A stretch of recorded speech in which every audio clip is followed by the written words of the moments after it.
الحمد لله رب العالمين والعاقبة للمتقين ولا عدوان إلا على الظالمين. أذوق السؤال نلويديي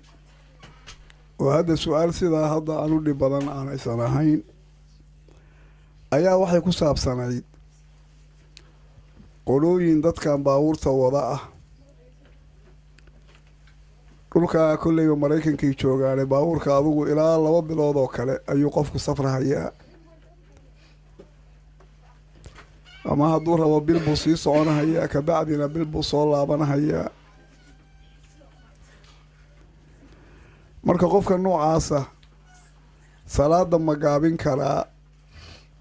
mase bacdama uu baabuureyda uu yaho in badan safarra uu galahayo waxaa laga rabaa salaada inuu dhammaystiro shaygan horta salaada gaabinteedaahi waa wax ruqso ah oo fasaxaada oo ilaahay dadka uu siiyey waxa kaliya ay ku xiran tahay waxa weeye waa safar mar haddii musaafirnimo la helo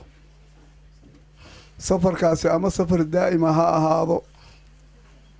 mid waqtiyada qaarkood dhacahaya bil laba wuxuu raba ha qaatee ha ahaadee marba haddii la helay ciladii safarka qofka inuu salaada gaabiyo waa loo ogolyahay qur-aanka laftigiisana ilaahay uu ku sheego wuxuu yidhi waidaa darabtum fi lardi falaysa calaykum junaaxun an taqsuluu min asalaati dhulka haddii aad ku safartaan ku dambaabi maysaan salaada inaad gaabisaan salaada la gaabinayo sida lala socdaana waxaa weeye waa salaada afareyda ah kuwan kale markii horeba way ka yaraayeen waxaa jidhay aayadda markay soo degaysay aayadda marka qeyd baa ka muuqanahaya oo hadda hadalkii aan soo qaaday aayadda ka mid ahaa ilaahay wuxuu daba dhigay in khiftum an yaftinakum aladiina kafaruu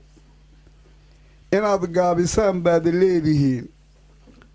haddii aad ka cabsanaysaan kuwa gaalada ahi inay idin fitneeyaan xukunkaas marka qeydkaahi wuxuu ahaa marxalad markaa jidha ayuu ahaa laakiin inaan qeydkaa muslimka laga dhaafay oo aanay shardi ahayn nebigu wuu caddeeyey oo su-aal nebiga la weydiiyaa waxay ahayd nebiyow hadda aamin baa la noqday welina salaaddii waa gaabinaynaa ilaa nebigu asagoo xataa xaj u socod uu gaaminaya mar walba markaasuu wuxuu yidhi sadaqatun tasadaqa allaahu bihaa calaykum faqbaluu sadaqa tani waa sadaqa ilaahay idinku sadaqaysay sadaqada ilaahay aqbala marka sidaa daraaddeed gaabintu waxay marka culummadu soo qaadaan qofka safarkiisa uu daa'im yahay maalan waxay yidhaahdaan qofku maanta haddii uu yahay dadka doonta wada oo kale ama marka buu wadaa culummadii hore qaar marka waxay ku qaydaan ninkaas doonta wadee aan safarba ka baxayn oo xaaskiisii iyo ilmihiisii ay doonta u saaran yihiin ilaa doontii baa guri u noqotay ee moogtahay qofkaa marka waxaa sunno ah